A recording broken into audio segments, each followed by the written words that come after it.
Hi everybody, Rob Keys here and welcome to episode 2 of my playthrough of Gone Home, the indie game from the Fulbright Company about me, a 22-year-old traveler named Caitlin Greenbrier. I've returned to my parents' new mansion. It's actually an old mansion owned by my dad's uncle, and we're trying to figure out what the hell's happening, where everyone is. There's a big-ass storm outside.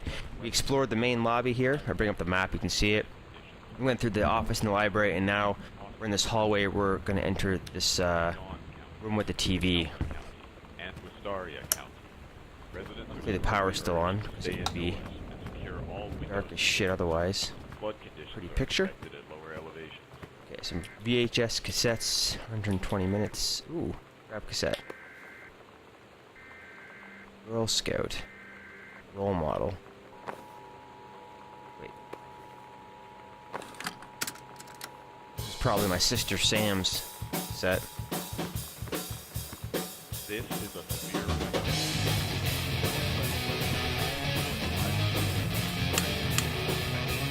better. Okay, hang on a sec. This is too much. Annoying. Okay. Here we go. This is my dad's first book. So the second book we saw in the library, it was also about JFK and like a time traveler, I think, warning him. And then before he got assassinated, and then someone putting another attempt on his life, which of course, you know how that ended. And we also saw transcripts or pages from another book he was writing, which also featured, I think, time travel and a space station. Anyways, here we go. Accidental Savior. November 21st, 1963, John Russell knows that the president's life hangs in the balance. Who would believe him? Not just another James Bond. Okay. So another shit about time travel, I think. Letter. Terry. So Terry or Terrence is my father. This is from 78. Alright, who's this from? This is from Mike. Alright. Hey man, how have you been? I know you're a published author and everything now, but my editor at Hi-Fi Aficionado, my dad wrote reviews for these guys on tech stuff, including a CD player we saw. There's too much review work to go around, and he's looking for another freelancer. Naturally, I thought of you. You were saying in your last letter how much of a pain it's been trying to find a publisher for your latest work of literature and writing. Stereo reviews is dead simple. Sit at home with a glass of scotch, listen to some records, and write up how it sounds, and then get paid. I've included some issues of the mag to use as examples. If you're interested, send some samples to my editor and tell him your old college roomie, Nom, Mike, I don't know what that says, sent you. Here's the address, blah, blah, blah. Cool. And we saw another letter from another editor of this company who hates me because my writing got worse and worse. Or not my writing, my father's writing. Okay, what does it say? The Andromeda Strain. Huh. I've seen the new version of that one. Airplane, Moonraker, some James Bond shit, some comedies. Blade Runner, nice. Director's Cut. What does it say? Beetlejuice and Robocop. Oh, good movies. Wait a second. Oh, I was gonna say, yeah, this is 1995, so X-Files was on TV. Seasons 1, 2... X-Files pilot, that's awesome. Time Machine, Fantastic Voyage, Top Gun, another great movie. Ghostbusters, Labyrinth. We got David Bowie's in that. Clash of the Titans, the original, before all the bullshit 3D. Okay, what's this? Making Friends. Sam thought this might help. Oh, so my father, Terry or Terrence, sent this to my sister Sam. She's having issues making friends at her new school. She's running a new high school. We saw a bunch of stuff in the closet about that. Alright, what does it say? It's a piece of cake making friends, blah, blah, blah. You know that feeling where the first moment you see someone, it's like they have a big gold star around them, and you have to get to know them? Well, there's this girl. I think she's a senior. She's usually dressed kind of punk. But sometimes I see her in this, like, army uniform. And she's always drawing in this notebook, looking so intense. I had no idea how I would ever, like, have an excuse to talk to her. Till I noticed she and her friends hang out and play Street Fighter at the 7-Eleven every day after school.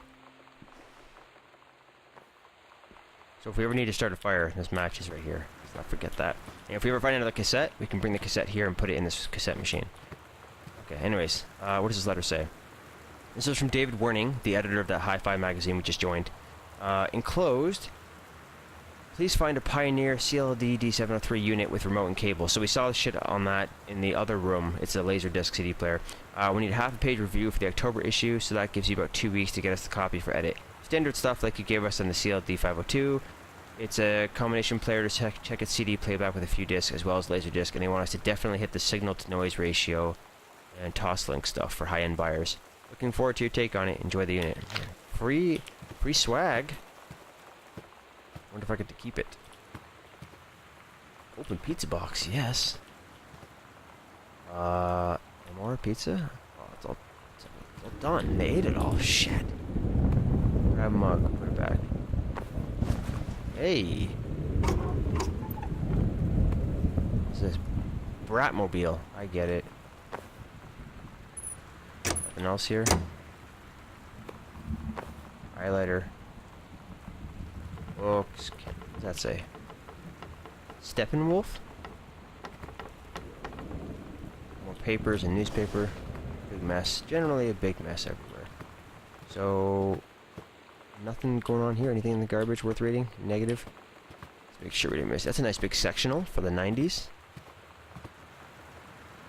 Big ass 24-inch TV. Oh, wait, I've been here yet. The closet. Read story. Heaven at the edge of the world, is that what it says? Samantha Greenbrier, grade 2. Must be old school. Story. The Turtle People, part 1. Is that a pirate? Captain Allegra looked off at the ocean. It went on forever. So it seemed. Someday she would find the edge and get to the paradise there. Then she heard a cannon fire. Boom! It was the black pirate ship. She yelled. I thought we lost them at Horse Island, the first mate said. Looks like you thought too soon. The black ship came up along the side. Captain Black himself came out on the deck of the black ship. He yelled to Captain Allegra, "You're never gonna find the edge. There ain't no paradise, and your father was a liar." Captain Allegra yelled back, "Then why do you keep following us, you imbecile?" The first mate yelled out, "We'll stop you, Captain Black. We'll find the edge of the world, and you'll see your father was no liar." The battle kept going until Captain Allegra's ship got away. Now west, she said, and the ship sailed toward the sunset. It's a good story, man. It's like God's story for Pirates of the Caribbean 5. It's probably better than that story, actually. Okay, so this room is Finny. Moving on. Oh, can I turn this on? Yes, I can. This actually looks like the one we had in my old house. Roof fan, although I had a light in there as well. I shut the shit off. I'm just gonna leave it. Alright. Oh, what's this? Read crumple note. How are you now, the girl, Sam? I'm Tommy. I'm at the back behind you. Wave if you get this and write back. Hi, Tommy. Yes, I'm Samantha, and yes, I'm new. What's up? Oh, new girl. That's what that says. I just thought since you're new, maybe you could use a friend. I don't have a lot of friends either, and so I thought I'd ask something if you don't mind. Do you mind? Yes, no. No, I don't mind. What do you want to ask? Was it just your uncle who went psycho? Or does it run in the family? Jesus. Not a very nice question. So, my uncle... Wait. My uncle? My dad's uncle? That's confusing. My dad's uncle used to own this house. Did my dad have a brother who went crazy? It's an eraser. Grab a bunch of coupons. Save 25 cents. Examine pamphlet. United States Department of Agriculture. Oh yeah, my mom's a conservationist, so this is probably hers. U.S. National Forestry Manual. The back. Ain't nothing. Holy shit, this is dark. Ooh, it's quite a room.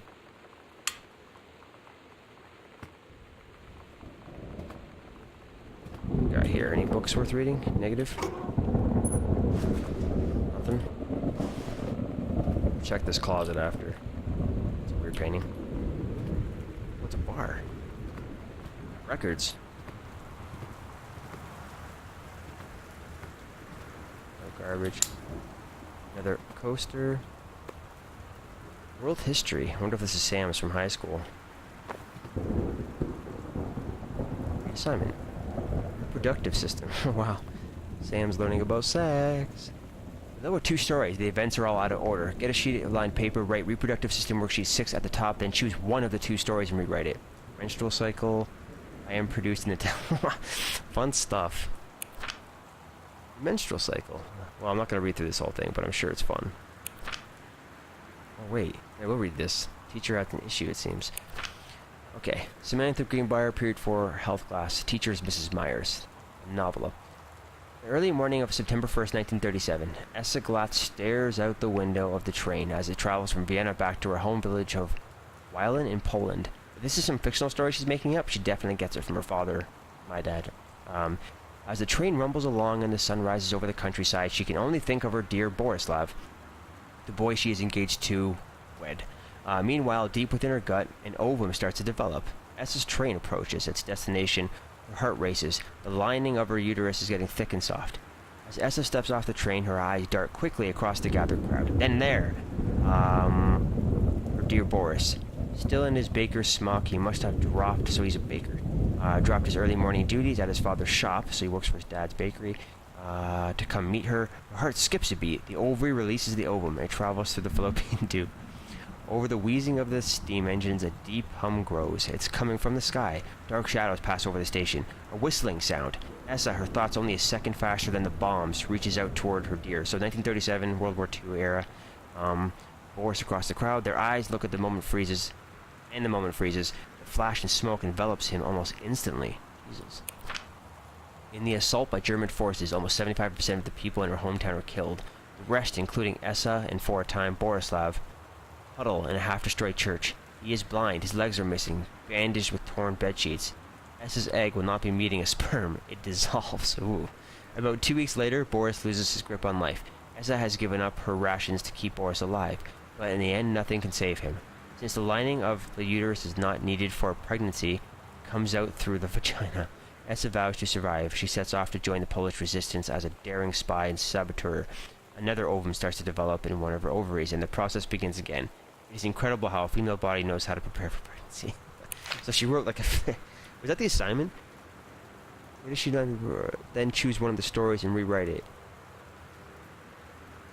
Wow. So she chose the menstrual cycle and wrote like a crazy story about World War II. Throwing in a little history. Funny enough, is world... Oh, that's not a history book, actually. No, it is a world history book. It's mixing genres. So... Dr. Jitters is supposed to be like Dr. Pepper, I guess. We saw Best for Your Table. We saw Ginger Ale in the other room. Fascinating stuff. Soda pop. So that's records. Records we can play here. Let me open this. Yeah, some beats. Orange pop? Yeah. Somehow I always knew that someday we'd be through. What is this? Now that it's happened, I just can't believe it's true. Irish whiskey. I've done the best I could to keep from feeling That second book. blue. More JFK stuff. Can't get you off my Dear Mr. mind. Greenbrier, I write to inform you that... Oh, this is from publisher Mercury Books. I write to inform you that unfortunately Mercury Books will be unable to publish your follow-up to The Accidental Pariah. Right here looking at Despite the low sales of The Accidental Savior, we went ahead with publication of the second book in hopes of the John Russell series catching on. However, sales of the second book have in fact been lower than those of the first. So our stewardship of the series must end here. It's been a pleasure working with you as a publisher, and we wish you, John Russell, the best in your future endeavors. 1976. Thought I killed the Wait a second. prey for you. Dad is Terrence Greenbrier. He's a novelist. This letter Your kisses is keep to on haunting me. Mr. Greenbrier in 76. Yeah. I got a need for you. I wish you had a weed for me. Wish you and John Russell. Oh, John Russell's the character? Why must I think about you? Message from the future. Oh, Daddy, tell me why can't I live? So who's John Russell? Is he the character in my books? I think so. I think he is. Running high. Oh, when I press shift, like zooms in. So I can see stuff better. Alright, what's in here? We need light. Light. I can't see light. Anyone see a light switch? Oh, here we go. More records.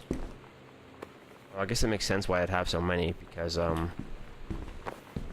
Because, I review music units, right? Accidental Pariah. So, was the Savior the first one? The Pariah is the second one?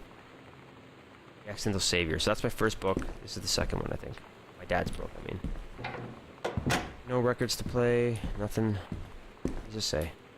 Samantha, please give this to your mother. Janice, thank you for having Danny over to your new home. He has missed having his friend Samantha in the neighborhood very much. Danny asked if he could lend Samantha his Nintendo Street Fighting tape. And I gave my permission. He needs to spend less time with those games anyway. No hurry returning it. Let Samantha know that she is welcome back to our house to visit anytime. Sincerely, Mary Schultz. When you live in one place your whole life, your next door neighbor is kind of like your default friend. And Daniel only got weirder over the years. So moving away has been a good excuse to, like, not see him anymore. The room But down. he did always have the good Nintendo games. Maybe I'll give him a call. Same Barnes. Fault friends. Added to backpack. So I brings up your inventory. Boarding pass. These are all my sister's journals, right? Okay. Highlighters. More random papers. Oh, here's a letter. Hi, Lonnie. This is from Samantha to a friend, I guess. So if you wanted to come over to my house still this afternoon, that would be cool. I can drive. It's kind of far, but I can drive. Oh, sorry, I'm just taking a drink of my coffee there. It's kind of far, but I can drive. You're home. Drive you home too, so hopefully that's fine. Right back and leave this in my locker if you still want to come over and we can meet in the parking lot after 6. After 6 class. Yeah, I am totally in. See you there, but I'm gonna kick your butt. Street Fighter! Oh, that's epic. That's a good letter. Good letter, man. So you know what they say about the best laid plans of mice and men? Yeah, turns out it applies to Street Fighter too. At least I worked up the courage to walk into the 7-Eleven and ask for a turn, but all that practice at home did not Hey, exactly please translate tell Mom and in Dad. the wild. Sorry So about the after stuff I was that's finished missing. getting my butt kicked, I followed them outside while they smoked. And that was when she asked me if I was that psycho house girl. Katie, But then please, she whatever you said she's found, don't always tell Mom really and wanted Dad. to see the psycho Attic. house. Whoa. Her name is Lonnie. She's coming over tomorrow. Locked door, locked door. Alright, looks like we're done. That's to the basement. Oh shit, where does this go then? Maybe we can go here later on. Okay, a couple things we found. We have a tape player, matches, that we've seen so far. Shit ton of coupons and books. We finished the main floor. So it's time to go upstairs.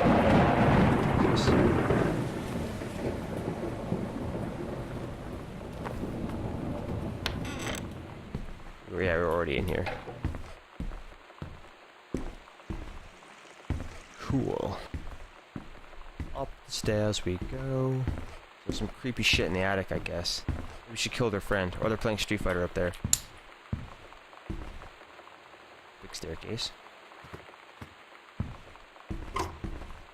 More playing cards. Controlled burn scheduled for Boone County. Plumes of smoke will rise above the northeastern region of Boone County over the better part of next week as part of the Forestry Service run controlled burn of overgrown sections. Remember, oh yeah, there you go. I was going to say my mom, Janice, or Jan, is a conservationist, and there you go. If they're burning it right now, this crazy storm is probably putting out the fires. Forestry crews have been preparing the area for months. The burn operation will take place between 8 a.m. and 5 p.m. on Monday, Tuesday, Wednesday, and possibly into Thursday, depending on speed of progress, according to the Forestry Service. In addition to removing dead and overgrown vegetation that can lead to wildfires in drier months, the operation will serve as a valuable training tool for the forestry and firefighting personnel involved, said senior conservationist Janice Greenbrier. Smoke will likely linger in the area through the following weekend. October 1st, 1994. So that's last year.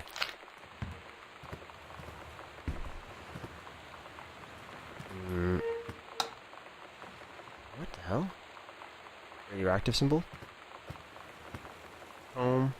Read personal calendar. Monday. Couples bowling. Wednesday. Cooking class. Bake apron. Friday. Bathroom. Oh, ballroom dancing. Week of. So that's, again, 94. So this is like the year I left, right? 'Cause it's 95 now. Ballroom dancing. Cooking class, ballroom dancing. Cook the big meal for Carrie and Sam? Who the hell's Carrie?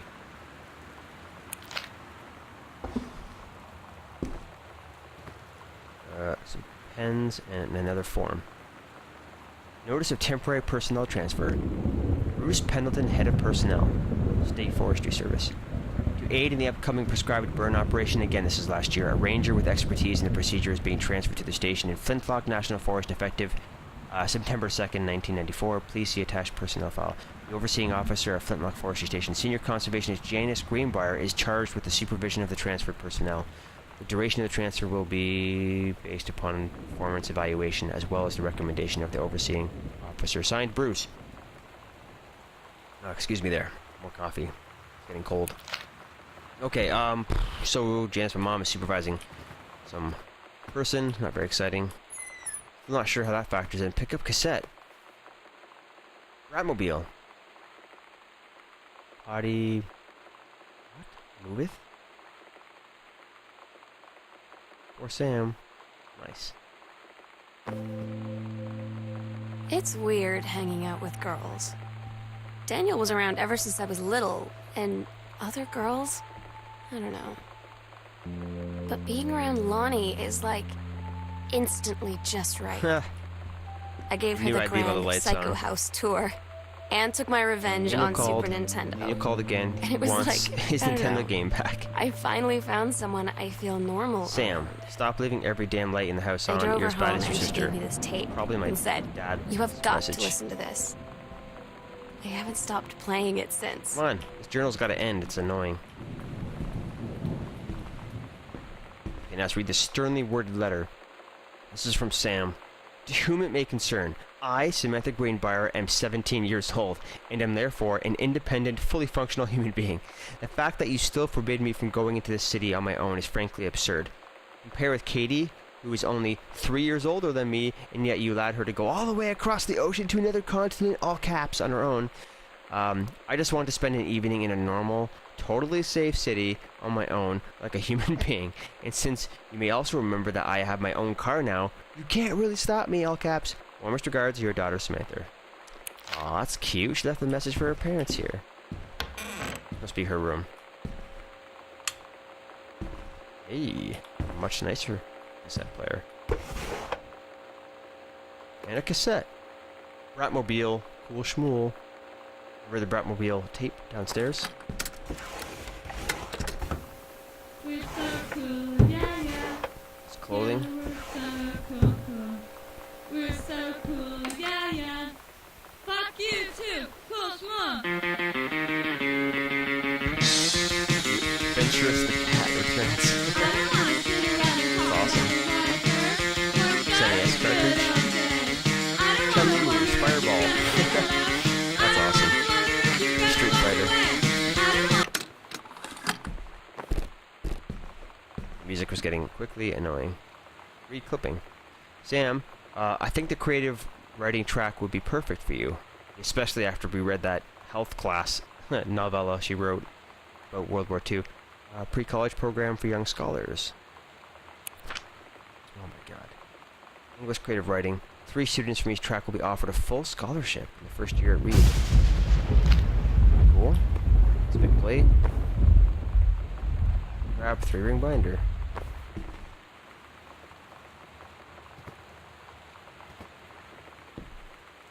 Scrutinize.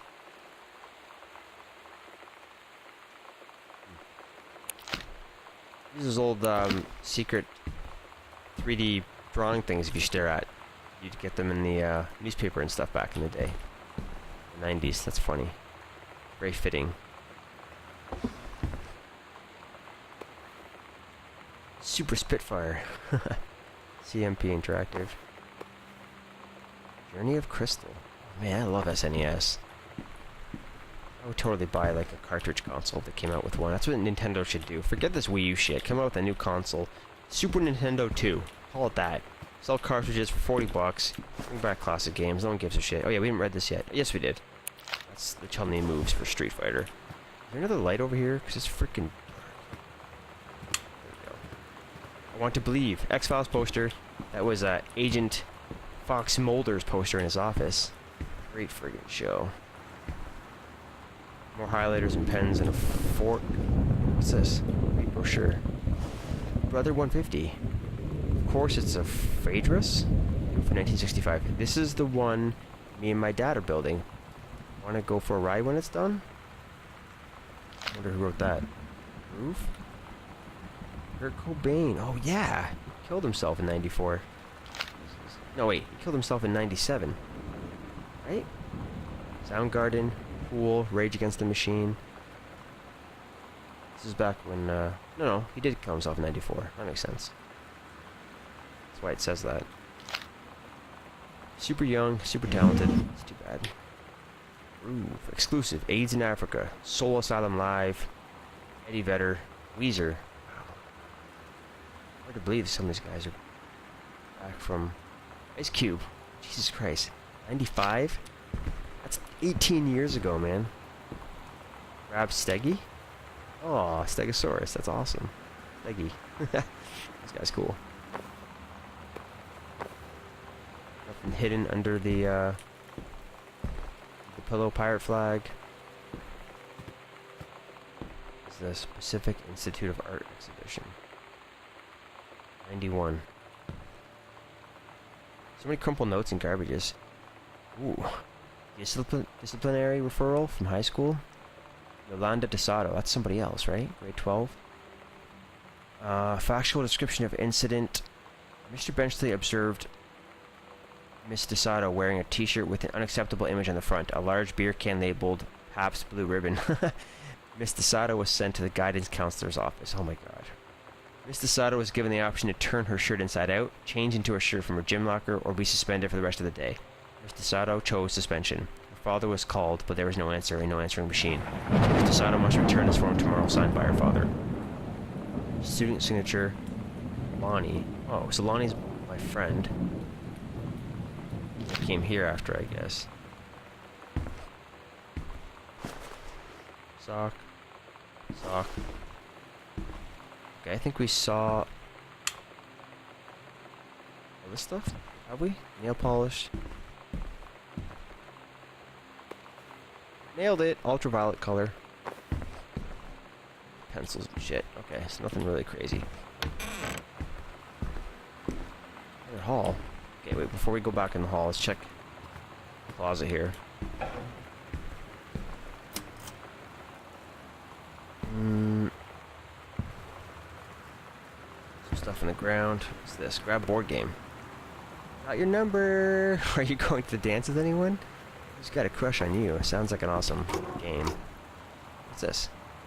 King's Labyrinth, Chapter 2. Fraying Threads. Captain Allegra. Oh, wow. So this is Sam's room, and Sam wrote the book about Captain Allegra on the Black Pirate ship when she was like in grade 2 or whatever. So she's still keeping that character alive in her creative writing in high school. Or she just typed it all up.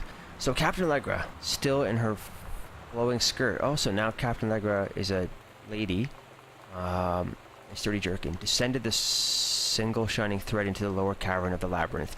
She and first mate, on their own now, grew closer to their goal, the throne room of the dead immortal king of the island. The first mate slid down the line into the stone floor. She swept chalky bone dust from the front of her canvas trousers and looked up at Allegra. The silken thread, nigh unbreakable thanks to the enchanted moths that inhabited the island, trailed behind, leading their way to the entrance. From further into the labyrinth, a moaning began to echo. The moaning grew louder and clearer. It turned into words from some ancient language. Gotta capitalize that I, Sam. It turned into the words from some ancient language they could not understand. The king's cursed voice. The hairs on Captain Allegra's arms stood on end. She looked back at the first mate, whose eyes remained locked in the blackness of the passage for a moment too long before noticing the captain's gaze. The first mate nodded silently ahead. Following the king's ghostly song deeper and deeper into the labyrinth, they came upon a rocky gap spilling forth otherworldly blue light. The great basin of the dead king's throne room lay below. Skeletal in rotted robes, the king was hunched over the blue orb, topping his royal scepter. Shadows of his bony fingers danced on the walls like ghouls. As he sang, wailing souls flowed in one by one through the cracks in the cave walls. This is like Indiana Jones. Pulled onto the...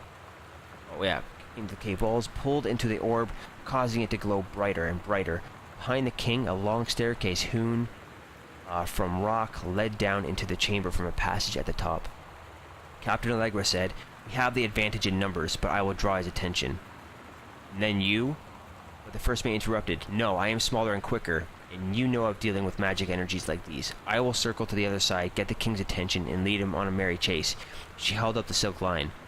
"All traced by this invisible thread, of course," Allegra said. "It is a good plan, but perhaps we should go together." The first mate shook her head. Oh. So, the first mate and the captain are ladies. "You know this is our best chance. Don't be afraid for me." They grasped hands and exchanged 3 tight squeezes, their palms growing warm. The first mate tied the shining thread to the belt of her trousers, gave a quick salute and a wink, and dashed off. Allegra waited, staring vigilantly across at the top of the stairs where the first mate was to appear. The king continued his wait. No, no! The singing stopped. The king turned and began walking up the stairs. Captain Allegra wanted to call out, to do anything to stop the first mate from running headfirst into danger. She tried tugging on the line to signal her. No use. The king was nearly at the top of the stairs when the first mate burst through the passageway. She skidded to a stop.